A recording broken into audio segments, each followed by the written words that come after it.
In this video, we're going to be looking at a 30, 60, 90 triangle.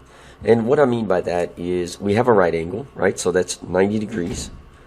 And one angle is 60 degrees, and the other angle is 30 degrees. Now, if you add that all up, it equals 180, because every triangle is made up of 180 degrees.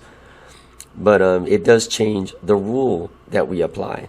So unlike the 45, 45, 90, this one is going to look a little different. Notice that one leg is going to be x times the square root of 3. And we have another leg, this one down at the bottom that touches the other right angle, and it's just going to be x. And then if we look at the hypotenuse, which is across from the right angle, it's going to be 2 times x.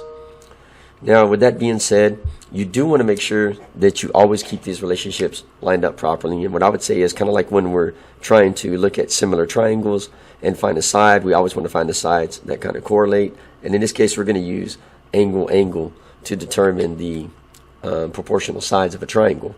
So notice from my right angle to the 60 is where we just have a single value, right? Value x. And from the right angle to the 30-degree angle is where we have our x times square root of 3. And the hypotenuse, which is across from the right angle, is 2 times x. In other words, 2 times the value of this shortest leg. So we're going to use this idea in order to solve for the missing value on this triangle that's on the left. Now notice all they did, right, is they gave us an a value, a b value, and the hypotenuse, the 5. And they told us that we have a right angle that we can clearly see right here by that symbol. We also have a 60 degree angle, and that means that this angle up on top is 30 degrees. So I would recommend, before trying to solve any of these, always make sure your angles are written in so that you can find the sides that have a relationship when comparing it to your notes that are created, right? And just like the other video, I just wrote this up here as notes for myself so that I can make sure that I don't mix anything up when I'm solving for the missing sides. And I'm going to go ahead and highlight which is which. For instance, b is just going to be a value of x. And then this side over here, a is going to be x times square root of 3.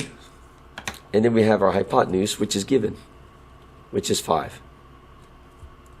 Now notice we have 2x over here as the hypotenuse. So in other words, let me show you what I mean.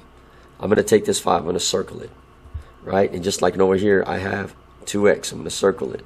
So I'm going to set myself up an equation. Now I can just do this in my head, but just so you can see how I'm figuring this out, I'm going to write 2x, and I'm going to say that's equal to 5. Well, the reason it's equal to 5 is because we have 5 for hypotenuse here.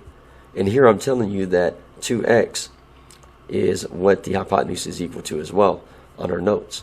So if I use this particular formula that I just created, taking that 2x and setting it equal to this 5, which are both the same side of the triangle, I can go ahead and figure out what x is all by itself by simply dividing out the 2, which is the coefficient of x. Now 2 will go into 2 one time, leaving me with just x.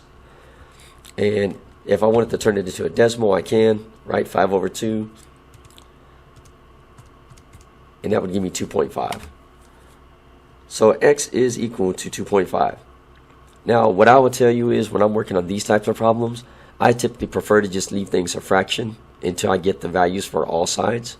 And so while this is true, and if it just asked for b, I would simply go ahead and put something like this, that x is equal to 2.5. But I'm going to go ahead and keep it 5 over 2 for now, and I'm going to use that number to find a. So we know b, we know what b is equal to, so I'm going to write it right here. b is equal to 2.5. But we got to find a. Now a, we have a different expression here, right? It's not just x. For a, we have x times the square root of 3. In other words, it's going to be 2.5 times the square root of 3. So to find a, I'm going to go ahead and work that out. So I'm going to go ahead and write my x, right? And I'm just taking that from right here, square root of 3. And now we're going to do some substitution. We know that x is simply equal to 2.5. Or we could say 5 over 2. So I'm going to write it as 5 over 2. And this has to be multiplied by the square root of 3.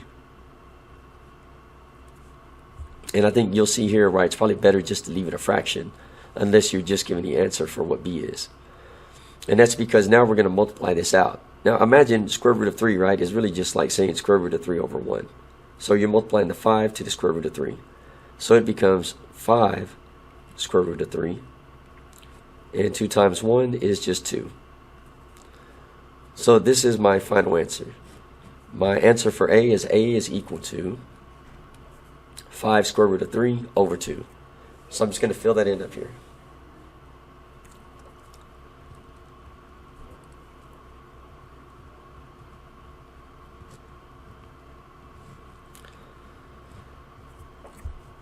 Now, I would just be prepared to always keep it as a fraction because on a lot of the work that I've seen coming from your teachers, they're having you give exact answers. So they're written with the radicals inside of them. And, so if you were to try to use a decimal and multiply it to that, it would look quite different than what we see right here as the exact answer.